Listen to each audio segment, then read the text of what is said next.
अपनी पढ़ाई लिखाई पर ध्यान देते हैं, अपना फ्यूचर बनाने की सोचते हैं और अपना टारगेट रखते हैं कि मुझे क्या करना है, क्या नहीं करना, मुझे क्या बनना है और किस तरह से उसकी मेहनत करनी है। और ये हमारा भज्जी, इसका टारगेट था एक आदमी को मारना। पिछले जन्म में मैंने कुछ बुरे ही काम करे होंगे जो मेरे घर में एक ऐसा बेटा आया है, अगर उसको कुछ समझाने बैठो तो बोलती बंद कर देता है। अरे भज्जी के पापा, ज्यादा मत सोचो आप भज्जी के बारे में। अरे बेटी, मैं बोल तो रहा हूँ, वो भज्जी ही था, वो कोई आत्मा वात्मा नहीं थी। भज्जी जिंदा है, भज्जी सही सलामत है, कुछ नहीं हुआ है उसको। मेरा दिल तेरे नाम हो चुका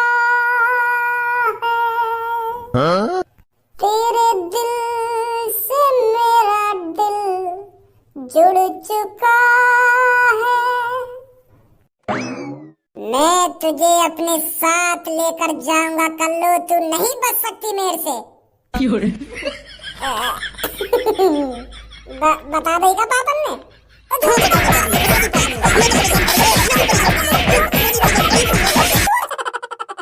अरे शर्म कर भज्जी, कुछ शर्म कर, कितना नीचे गिराएगा तू हमें, बेशर्मी की भी हद होती है। अरे मेरी तो किस्मत ही फूटी थी जो तुझ जैसा लड़का मेरे घर में आया। क्या जरूरत थी तुझको उस कातिल को मारने की? अगर ये तेरी चालाकी काम नहीं करती तो आज तू फांसी के फंदे पे लटका हुआ होता और हमें पछतावा हो रहा होता कि मेरे बेटे ने ऐसा क्यों किया। अरे कुछ तो हमारी इज्जत रख ले कि सारी इज्जत को मिट्टी में ही मिला के रहेगा। अगर आज तू फांसी के फंदे पे लटक जाता तो हमारा क्या होता? क्या जवाब देते हम रिश्तेदारों को कि हमारा बेटा कहाँ गया, कहाँ नहीं गया? क्या उनसे हम ये कहते कि हमारे बेटे ने मर्डर कर दिया है, उसको फांसी की सजा हो गई है? अरे इतना तो सोच लिया कर हमारे बारे में। मैंने अपनी इज्जत खून पसीना एक करके बनाई है। जिस मुकाम पर मैं हूं ना, इस मुकाम पर पहुंचने के लिए लोग वालों की उम्र निकल जाती है। उम्र क्या नहीं क्या है मैंने तेरे लिए, ये बता तू मेरे को, जो तू इतना परेशान कर रहा है हमें। यार पापा, ये उम्मीद नहीं मुझे तुमसे। अरे मैंने जो कुछ सीखा है तुमसे ही सीखा है। आपने ही मेरे को बचपन से सिखाया है कि बेटा ईमानदारी के रास्ते पर चलना। आपने ही मेरे को बताया है कि बेटा सच्चाई की हमेशा जीत होती है। और आपने ही मेरे को बताया था कि मेहनत करने वालों की कभी हार नहीं होती।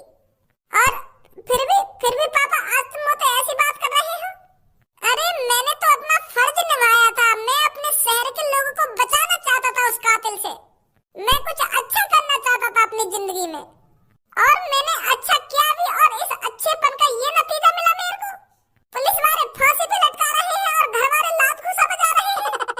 अरे मैंने तो अपने दिमाग में सोच रखा था, अगर मैं उस कातिल को मार दूंगा तो मासूम लोगों की जाने जाना बंद हो जाएंगी, फिर वो कातिल किसी को नहीं मारेगा। पर पापा, मेरे को आज पता चला है किसी की मदद करने का कोई फायदा नहीं होता। शहर वाले ने भी मुझे धोखा दे दिया और घर वाले भी मुझे पे लात घूंसा बजा रहे हैं। अरे तुम तो एक बार मेरे से कह देते पापा कि बेटे बहुत अच्छा काम किया है तूने उस कातिल को मारकर। मुझे पाउडर है तुझ पर। क्या पाउडर? पाउडर का आयु? इंग्लिश में ना कहने कि मुझे पाउडर बोले क्या, प्राउड कुछ ऐसा कुछ बोलेगा। वो कह रहा हूँ मैं। अच्छा प्राउड? हाँ वही। मैं तो सोच रहा था कि मेरे पापा मेरे से कहेंगे कि मुझे प्राउड है बेटे तुझ पर जो तूने ऐसा काम किया। पर तुम भी मुझ पर लात घूंसा बजा रहे हो। अरे अगर तेरे को अच्छा काम करना था, अगर तेरे को शहर के लोगों की जान बचानी थी तो उस कातिल को मारने की क्या जरूरत थी? अगर तूने वो कातिल पकड़ ही लिया था तो उसके हाथ पैर बांधकर पुलिस के हवाले कर देता। उसके माथे में गोली मारने की क्या जरूरत थी?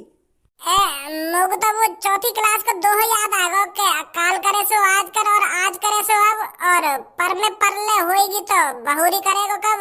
ये दोहा ना कबीरदास जी का।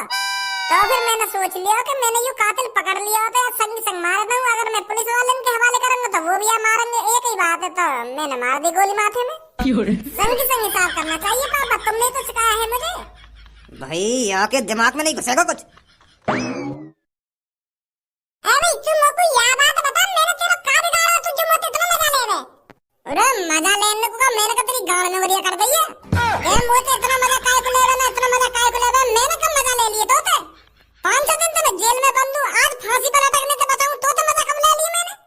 अरे मैं तो यूं कहना चाह रही हूं, तुम लोग काय उड़ा रहा बाहर कि मैं तुझको अपने साथ ले जाऊंगा, मेरी आत्मा कल्लू को पकड़ने आई है, ऐसा कर रहा तू बाहर।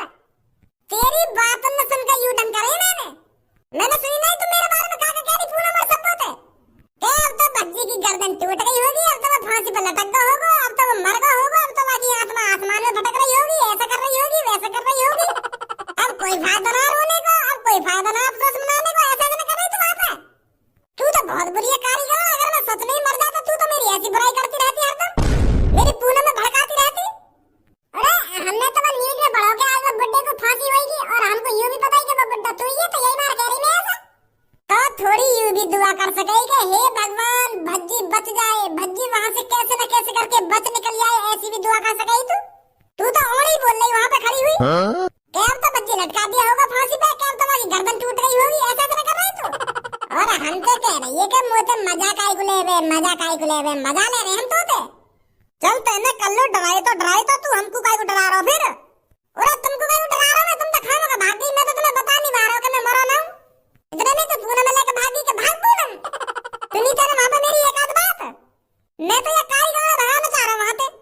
ओए ऐसा ज्यादा मुझे कारीगर मत करा कर, फेरल लवली लगा रही हूं मैं अपनी गाल पे। अब बोली है जा रही है मेरी गाल, कारीगर मत कह दिया मुझे आज के बाद। अरे तू अपनी गाल पे कुछ भी पोत ले, यूं रहेगी ऐसी की ऐसी, चाहे तू फेरल लवली लगा ले या गाल बॉस लगा ले, ऐसी की ऐसी रहेगी यूं। लगा रही फेरल लवली गाल पे कारीगर।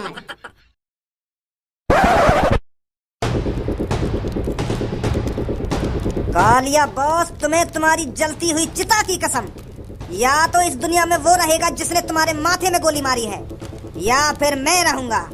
बॉस, तुम्हारा चेला गंजा आज शपथ लेता है, जिसने भी तुम्हारे माथे में गोली मारकर तुम्हारी हत्या की है, उसे 2 दिन के अंदर, सिर्फ 2 दिन के अंदर ढूंढ निकालूंगा और तुम्हारी बगल में उसकी चिता जलाऊंगा। तुम्हारी चिता की राख ठंडी होने से पहले उसकी बॉडी तुम्हारे बगल में पड़ी हुई मिलेगी। शपथ लेता है आज तुम्हारा गंजा, शपथ लेता है आज तुम्हारा चेला। मैं उसको नहीं छोड़ूंगा जिसने मेरे बॉस की जान ली है। मैं उसका पूरा खानदान इस शमशान घाट में जला के रख दूंगा। कालिया बॉस, तुम्हारी चिता की राख ठंडी होने से पहले उसको मैं मार गिराऊंगा। बताइए कालिया बॉस, वो कौन है जिसने तुम्हारे माथे में गोली मारी है? बस एक बार नाम बता दो बॉस, मैं उसे जिंदा नहीं छोड़ूंगा। कहाँ हो कालिया बॉस? बस छोटी सी हिंट दे दो मेरे को, वो कौन है कातिल जिसने मेरे बॉस का कत्ल किया है, जिसने मेरे गुरुजी को मार गिराया है? एक बार मेरी आंखों के सामने आ जाइए बॉस और मुझे बता दीजिए। आ जाइए कालिया बॉस, कहाँ हो तुम? सिर्फ एक बार मेरी आंखों के सामने आ जाइए और मुझे बता दीजिए वो कातिल कौन है जिसने तुम्हारे माथे में गोली मारी है। एक बार मेरी आंखों के सामने आ जाइए बॉस, मैंने शपथ ली है, बस 2 दिन के अंदर मैं उसको मार गिराऊंगा। बस आप एक बार आकर मुझे बता दीजिए वो कौन है कातिल। बॉस, तुम्हारी बहुत याद आ रही है। अब कौन मुझे मुर्गा खिलाएगा और कौन नई नई ट्रिक देगा चोरी करने की? मैं तुम्हारे बगैर कैसे जीऊंगा बॉस? आ जाइए बॉस, तुम्हारी बहुत याद आ रही है। क्यों बॉस, अकेले तुम उसके पीछे भागे भागे चले गए? अगर तुम उसके पीछे भागे भागे नहीं जाते तो आज तुम्हारी जान नहीं जाती। काश मैं तुम्हारे साथ होता बॉस, मैं तुम्हें बचा लेता।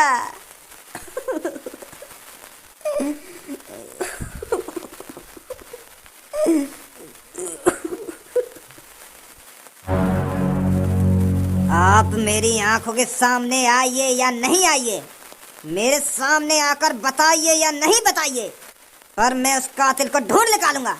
जहां तक मेरा दिमाग सोच पा रहा है, मुझे पता है कातिल कौन है और किसने तुम्हारे माथे में गोली मारी है। बॉस, तुम्हारी चिता की आग बुझने से पहले मैं उस कातिल को ढूंढ निकालूंगा और उसे खत्म कर दूंगा। मुझे पता है तभी तुम्हारी आत्मा को शांति मिलेगी। तो फिर चलता हूँ बॉस, अपना ख्याल रखना।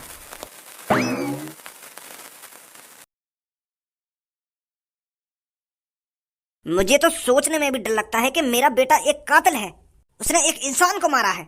अरे इसकी उम्र में लड़के अपनी पढ़ाई लिखाई पर ध्यान देते हैं, अपना फ्यूचर बनाने की सोचते हैं और अपना टारगेट रखते हैं कि मुझे क्या करना है, क्या नहीं करना, मुझे क्या बनना है और किस तरह से उसकी मेहनत करनी है। और ये हमारा भज्जी, इसका टारगेट था एक आदमी को मारना। पिछले जन्म में मैंने कुछ बुरे ही काम करे होंगे जो मेरे घर में एक ऐसा बेटा आया है, अगर उसको कुछ समझाने बैठो तो बोलती बंद कर देता है। अरे भज्जी के पापा, ज्यादा मत सोचो आप भज्जी के बारे में। अब उसने जो करना था कर दिया, अब इसमें आप क्या कर सकते हो? था तो वो एक कातिल ही। वो कातिल रोज किसी ना किसी को मारता था, रोज एक मर्डर करता था। एक तरह से देखा जाए तो हमारे भज्जी ने सही तो किया है। अगर हमारा भज्जी उस कातिल को नहीं मारता तो अब तक वो 5-6 आदमियों को और मार चुका होता। ये भी तो सोचो आप। और आजकल कातिल को सजा कहाँ मिल रही है? 1-2 महीने के लिए जेल में जाते हैं और बाहर निकल आते हैं, फिर छाती चौड़ाकर सड़क पर डोलते हैं और फिर दोबारा आतंक फैलाने लगते हैं। पर भज्जी की मम्मी, ये कत्ल करना हमारा काम नहीं है, लोगों को इंसाफ दिलाना हमारा काम नहीं है, ये कानून का काम है। इस भज्जी ने खामखा अपने हाथ खून से रंगे हैं।